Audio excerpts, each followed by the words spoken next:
Good evening. Good evening. Good evening. Good evening, White Plains. Good evening, White Plains. Happy New Year, everybody. Happy New Year. Thank you, thank you for joining this evening on a Sunday evening. I know it was an unannounced, and thank you so much for taking the time. Short window here in terms of announcement for today's live update, but thanks to those of you who are able to join in now. And for anybody who can't watch right now, again, we'll leave this up and it'll be available for anyone to view at any time.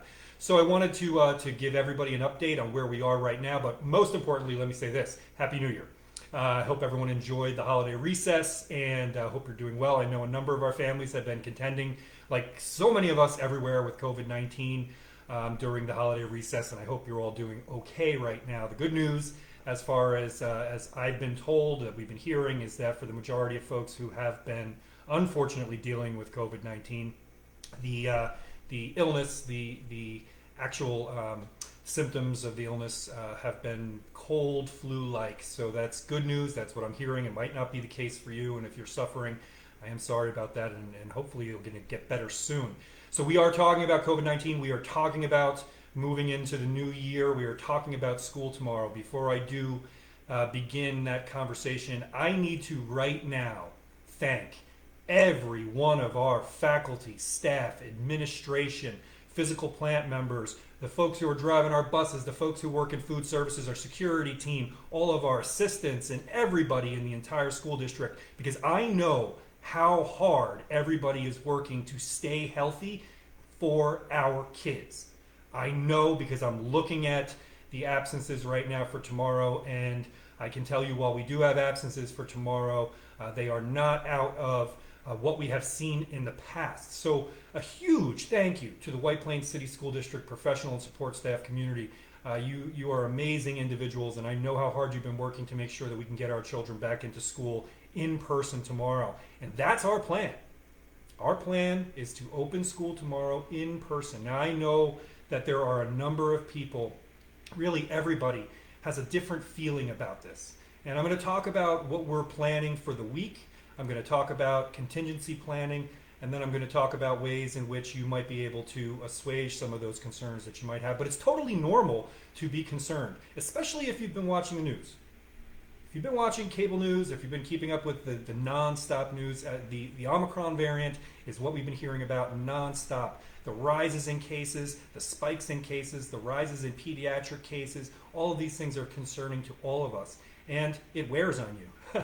It's almost 2 years now that you have been heroically working through all of this. But for us here in schools, which is a very different type of a scenario than other organizations. I mean, I know some of you are already looking at your professional organizations are saying don't come into the office for the next 14 days or so in corporate America.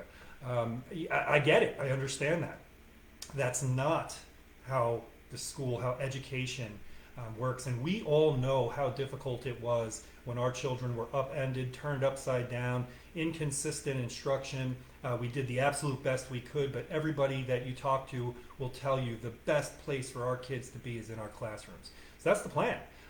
We are all going to be at school tomorrow. We're going to be doing everything we possibly can do to continue to keep our children and our educational community as safe as we possibly can. And you know what? The White Plains City School District has done a tremendous job over the course of these many months. And I anticipate that as we move into this next trial, we will continue to do the same. So let's get started right now, really with where we're at for tomorrow. I know that many of you are watching. A number of large city school districts, both in New York and in neighboring states, have gone fully remote. I understand that.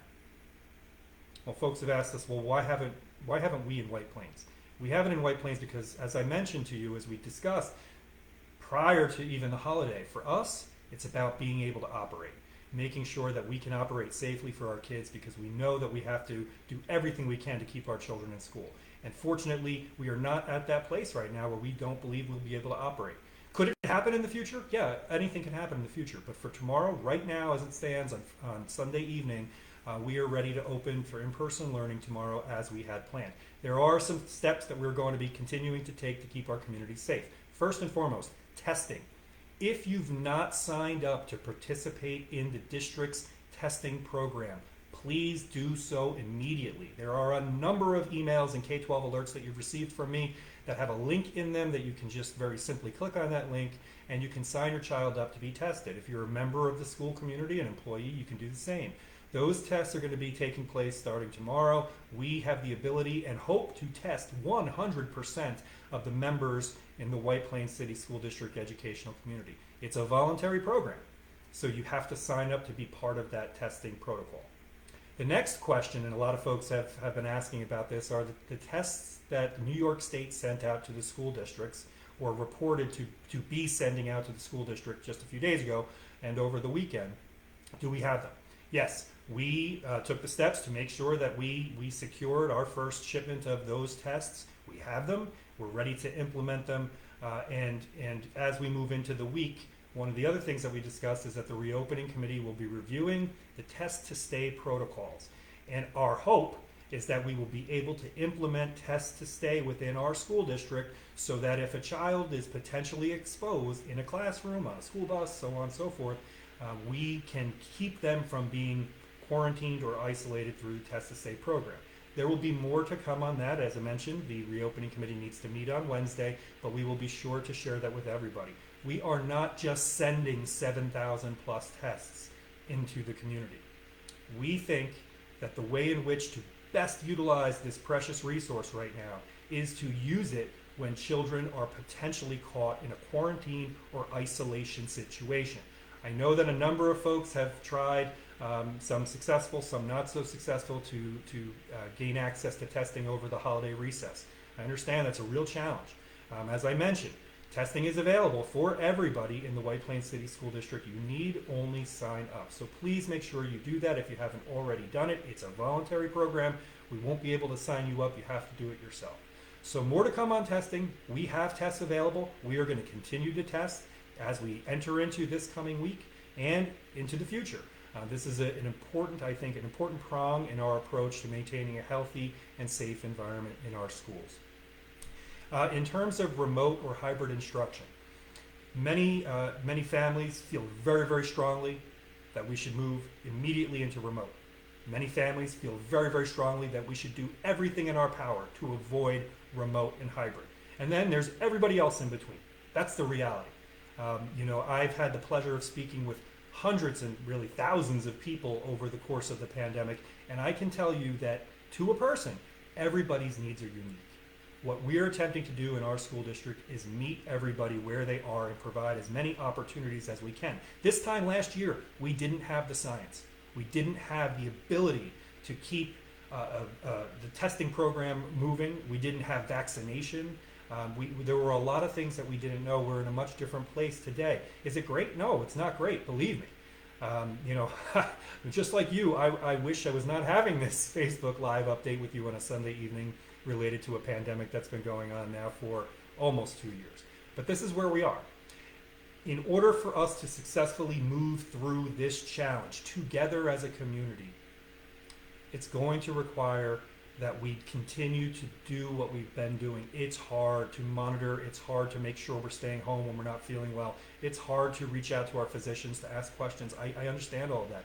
It continues to be a challenge for everybody, but we've been very successful thus far. If we keep at it, I am confident that we will continue to achieve that same level of success for our children.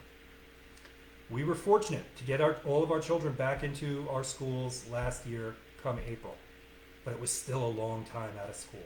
And you know that the effects that children felt from that were a real challenge. We know that too. We want to avoid those problems moving forward, to be sure. If we had to pivot to remote instruction, or if we had to pivot to hybrid instruction, we do possess the capability to do that. But again, we're doing everything we can to stay moving forward instead of taking steps backward. But we'll continue to keep you updated. If we find ourselves in a situation where we need to move to remote, we will do that. If we find ourselves in a situation where we need to move to hybrid, we will do that too. You can be sure, you can rest assured that we will communicate any concern or upcoming change with you immediately. That will not be something that will come as a surprise to you, and we'll do it as soon as we possibly can. But for right now, we can all plan on coming back to school tomorrow as normal in person. Wearing masks is going to continue to remain a very important part of the health safety mitigation. So please continue to encourage your child to wear their mask correctly, form-fitting over their face. Of course, mask breaks, we take mask breaks, we understand all of that, but again, we need to continue to wear our masks. We need to continue to self-monitor, and we need to continue to reach out to our school nurses if we have symptoms and we're going to be out for the day. And hey, if you're out from school for a day or a few days, that's not a problem. We can connect with you. If you're feeling well enough to be able to continue to do schoolwork, we can make that happen as well. I think for the final piece here that I want to share with everybody is this is a real challenge for everyone, and I recognize that. There are no easy answers. There are no easy decisions. Any decision that we make has pros and has cons. We have weighed all of these pros and cons very carefully.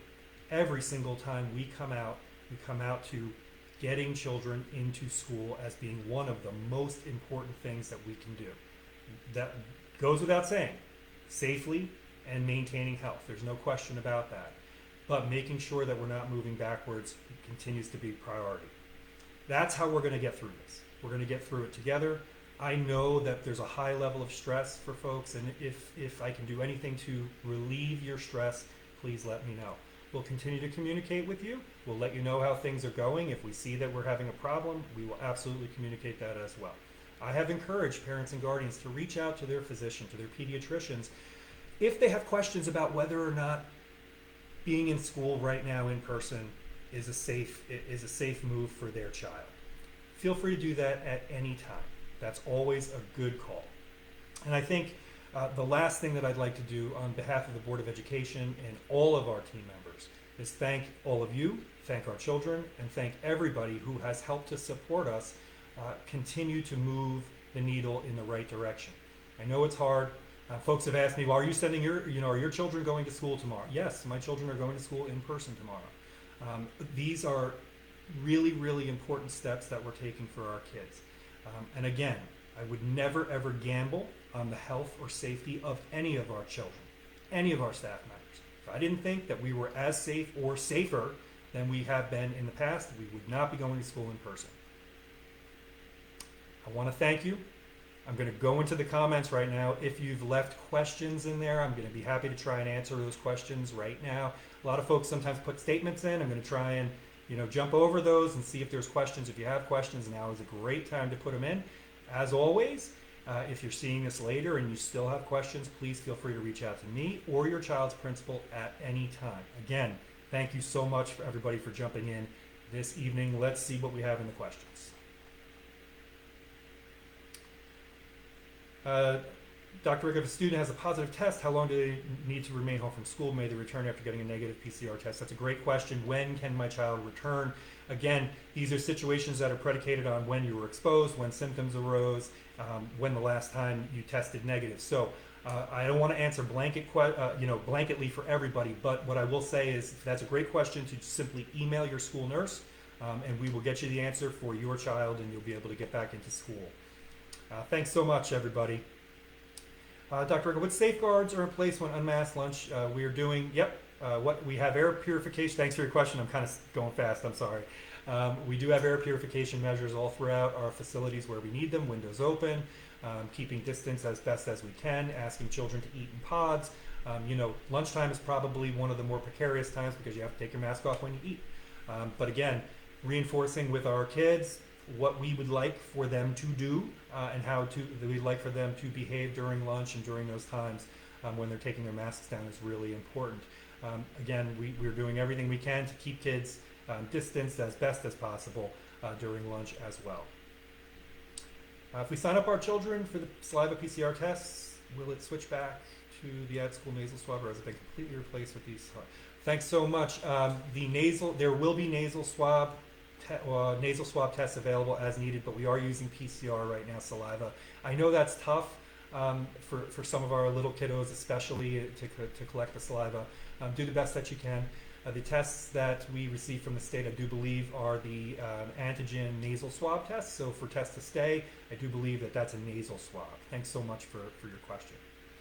If parents decide to keep their children home this week, would it be excused and would work be coordinated with parents? If parents and guardians choose to keep their children home, that's always your prerogative as a parent or guardian. But again, I must urge you to reach out to a medical professional with your thoughts about this to see what your doctor thinks. Oftentimes, we're encouraged one way or the other based on what we're hearing out in the world.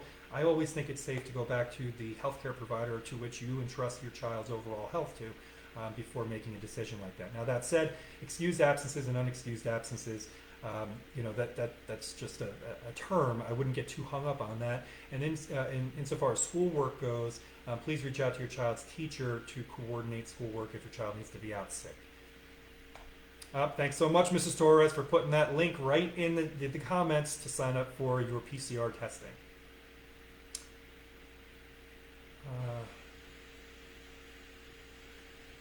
Thanks so much. I do see somebody, who really wants to have virtual. I understand that, and believe me, if we could give everybody everything that they need, we would do it.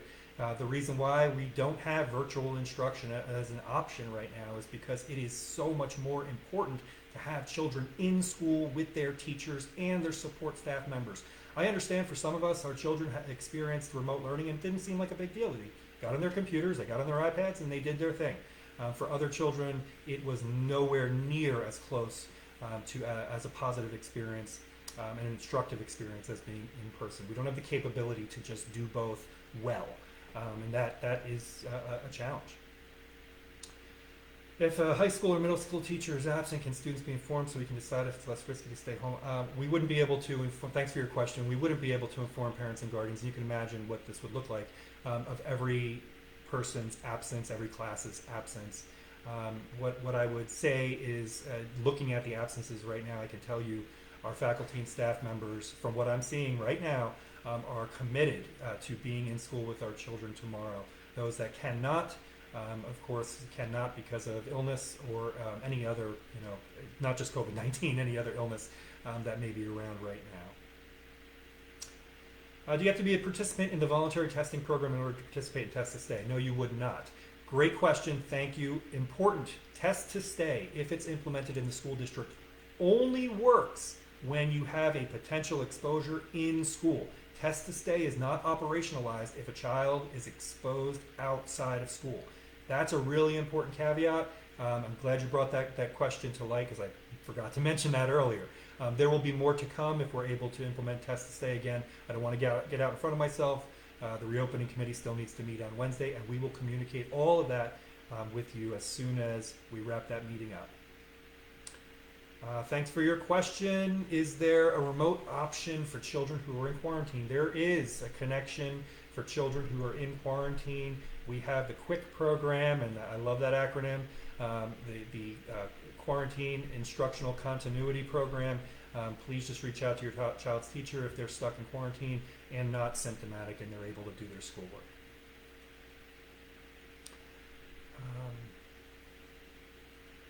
Thank you, Mr. Moreno. Are you willing to play with the health of our kids because you feel like it's stepping backwards? What you're doing is gambling. No, I'm not gambling. I'm using the data in front of me to make a decision. I understand if you're afraid and you have concerns about sending your child to school, and I respect those concerns. I'm not forcing you to make a decision. What I am telling you is we have the ability to keep our schools as safe and healthy as we ever have all throughout this pandemic. We are in the position to be able to continue to offer that tomorrow. I understand that there's a heightened level of stress, of concern, of fear, of emotion. But please know that I would not be making this decision if I did not think that we had the capability to fulfill our obligations for health and safety of our children. Now that said, parents and guardians, of course, always make the last call for what's best for their child.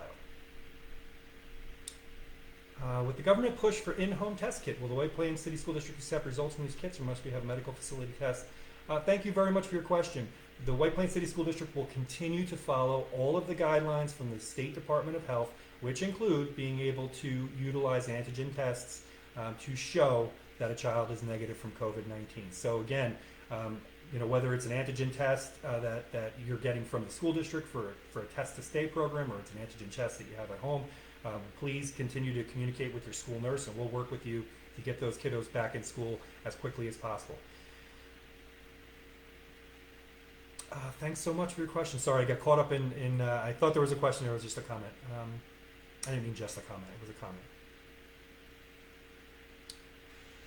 Thank you, everybody, for your thoughts.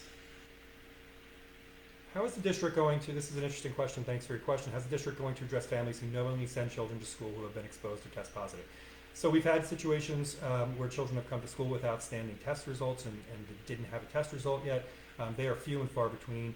I must say that by and large, with the thousands and thousands of people who we serve, we have seen parents and guardians taking extraordinary measures to make sure that they're keeping their children home to reduce the potential risk of potentially infecting other children at school. We have not seen huge cases of spread at school. We have had a couple of cases in a couple of classrooms where the scenario of the classroom is a little bit different. Maybe masks weren't able to be worn at a certain time, but other than that, and masks by and large, we've not seen that. So thank you very much for that question.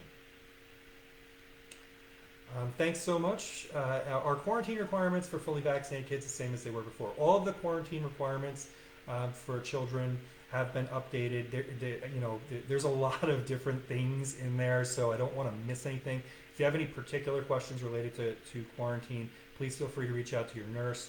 And if you were quarantined, remember the contact tracer who reaches out to you will provide you with the timeline for your particular child based on that exposure. Thank you so much for your question. Do fully vaccinated children have to test to stay if they are considered close contact and without symptoms? That's a great question. I do believe that fully vaccinated children, and maybe even boosted as we get down the road, would still participate in a test to stay program. It's important to remember that we still can get sick even if we're vaccinated and boosted, and we don't want to potentially spread that, so we are including everybody here. Will on-site testing be available for staff upon return from an absence? Yes, always. You need only reach out to Nurse Maggie Resiopa. Are PCR test results timely? Timely is a great question, and there's a lot of room there. We have experienced our rapid PCR test coming back in 48 to 72 hours, sometimes even sooner. So we hope that our partner, our lab partner, will continue to perform in the same way. Happy New Year. Thank you. Happy New Year. Can you detail a bit about what constitutes a close contact or exposure, indoors, outdoors, with or without masks? Great question. Yeah, it really depends on the situation. Typically, it's over a period of time, unmasked, unvaccinated. When you're socially distanced, and also usually when you're outdoors, you're not going to run into those types of scenarios. If bus drivers present with symptoms during the day, is there a backup plan to get our kids home? Yes, absolutely. And we are working closely with our transportation provider to also provide them with testing access and opportunity as well.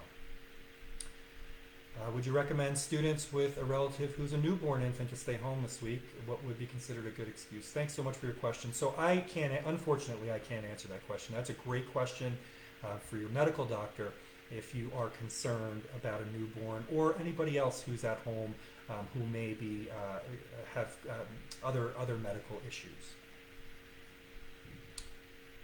Will there be accommodations made regarding schoolwork for children who have an underlying condition this week? Thank you very much for your question. Yes, please reach out to your child's teacher. We'll do anything that we can to support you. Okay. If a youth bureau activity requires a test to return in person, can the participant get a test at school, high school? Thanks so much for reaching out. I'm not quite sure of what the parameters are with this youth bureau activity. I can tell you that if you needed to get a test to return to an activity, you likely needed to get a test to return to school, which would mean that you would have access to testing at school as well. Will you be updating parents tomorrow if schools have larger number of absences? I wonder how much new material can be covered if more than half a class is absent. Thank you very much for your question. We will continue to update parents and guardians and our students if we see absence levels reaching very high numbers. I would anticipate that there are going to be parents who keep their some parents are going to keep their children home tomorrow. I don't think that's going to be the majority of parents and guardians, however. So we understand, what everybody's going through from a pacing, a curricular pacing standpoint right now, an assessment standpoint right now. Certainly, our faculty and staff members are going to moderate based on whatever the needs of their classes are. Great question. Thank you. It seems that cloth surgical masks aren't as effective against Omicron. What can we do to make sure everyone gets N95s? Thanks very much for your question. I've heard that too. Read different studies, and depending upon who you read, you come out with different outcomes. Essentially, what I've taken away, or tried to take away, is facial coverings, securely across your face, monitoring your health symptoms, and also taking care of yourself physically, right? Sleep, water, proper nutrition, exercise. All these things are important components of an overall wellness picture. KN95 masks, again, yes, they're a better mask, right? They're a better mask. They keep smaller particulates out than the typical cloth masks, and certainly KN95 masks are available if folks wish to wear them. We don't have KN95 masks for every member in our school community. If you have a particular concern, please feel free to reach out to your school nurse. Thank you so much. No. So this is the first time, this is the question, I'm sorry. This is the first time I'm hearing about a remote option. It's not a remote option. So if a child is caught in a contact trace and is going to be out for a period of time or is quarantined or ill, we do have continuity of support for students. It's not the same thing that we experienced when we were fully remote last year. That's really, really important to remember. So this is maintenance. This is keeping up with our children, checking in with them, making sure that they're able to continue with their studies, and providing a sort of a support there for the period of time in which they're out. It is not full synchronous instruction in a hybrid in a remote format. Thank you for your question. Is there a link that you can provide to read about the Test Stay program on the district's website? There is not, because the district has not yet, the reopening committee has not yet adopted Test to Stay. We are meeting on Wednesday related to Test to Stay, and we will update the community at that time. Thanks for your question. Are kids going to be swimming? Does COVID go away when you get in the pool because there's nothing protecting them in the pool? So I have not seen a scientific study of people contracting COVID while swimming in water. The children do wear their masks when they're on the deck, and we keep all health safety mitigation protocols in place in and around the pool. Around the pool. When you're in the water swimming, we've not heard, or I've not seen any science that COVID-19 or other viruses, necessarily respiratory viruses, transmit in the water. Thanks for your question. What's the difference between White Plains and New Rochelle, and why do the two neighboring districts have different ways coming back from the holiday break? We do things a lot differently. Just because we're neighbors and neighboring districts doesn't mean we always do the same thing. I can't speak for New Rochelle. I can't speak for other school districts that went completely remote. What I can tell you from speaking with colleagues is that it really comes down to whether or not they have the ability to open their schools and support their children in classrooms. Again, I am not speaking for other school districts. I can tell you that's our benchmark. Whether or not we're able to be able to safely provide in-person instruction. So, in terms of where other city school districts are, that's probably the case. What percentage of students have signed up for voluntary testing at this point? Are we changing the recommendations for students to be in KN95 masks? So I don't know what the percentage has increased dramatically. I don't know what it is. It was in the 20 percentile range prior to the recess. I'm sure it's much higher now. I encourage everybody to participate in this program. We've not changed recommendations for students to be in KN95 masks. That's not the guidance that's come from the New York State Department of Health, nor the guidance that's come from CDC at this time, but certainly anybody who wants to wear a KN95 mask certainly may. If a classroom teacher tests positive and is symptom free, will they teach from home, or will students be in the classroom for instruction? Well, that's hard to say, because any number of things can be part of that equation. Certainly, if teachers were able to connect with their children remotely, they would be able to do that. But again, we would much rather have children in school and teachers in school with them to be able to administer instruction. But we'll play it by ear and see where we are, and we have the ability to pivot if we need to. Thanks for your question. Absolutely. Thank you very much. Is there a page somewhere on the district website that has all the latest guidelines summarized? There are so many scenarios, it's hard to keep up. I know. I absolutely feel your pain. Does the child need to stay home considering parent test positive if someone comes into the house? All this information is on the district's website in the reopening, on the reopening page. It's right on, you can get right to it on the home page, and it gives you all the latest guidelines, guidance, information that we receive, including all of the videos to updates as well as reopening committee meetings. For your reference, but it is a lot, and it changes fast and furiously. If you have, and I hope everybody has K-12 alerts, up to date, because I continue to send updates out to you via K-12 alerts, emails, and messages, so you'll have links in those emails to the latest guidance. Has the district taken any steps to understanding the community positivity rate for staff and students? Is there an understanding of the percentage of staff absences that can impact buildings operating tomorrow? Thank you very much for your question. Yes, we are watching all of those percentages. We're watching community spread rates. We're watching county spread rates. We have been all throughout the pandemic as well. There is not a threshold number of percentage number that by which we would say we cannot operate. Because it depends. People are in different types of positions, and it really depends on the types of positions that are impacted in those scenarios. But we would communicate that any changes with you as soon as we possibly could, because we know that you have to take steps at home as well to support your children. Thanks for your question. Greenberg, Valhalla, New Rochelle, Mount Vernon, and Yonkers are remote for reopening. Why aren't we following our neighboring districts? We're not following. We're leading. We are doing everything we possibly can to keep our schools open. That's not a pejorative statement against school districts that aren't able to be open. We could be in that scenario any day. But at the same time, what we don't do, and it's the same with snow days, we don't make decisions based on what other school districts do. We take the data in front of us, we use it to make the decisions on what's going to be best for our children in our community. So I appreciate your question, but it's really hard to gauge what's happening in one community versus another. So I don't know what the positivity rate is in the New Rochelle City School District right now. I don't know what their absentee rate is. All of those things are going to be factors in the decision-making processes. So for us, we are going to take the position that if we can operate, we are going to operate. But thank you very much. I don't want to answer the same question over and over again, so I'm just looking right now to see if there are new questions.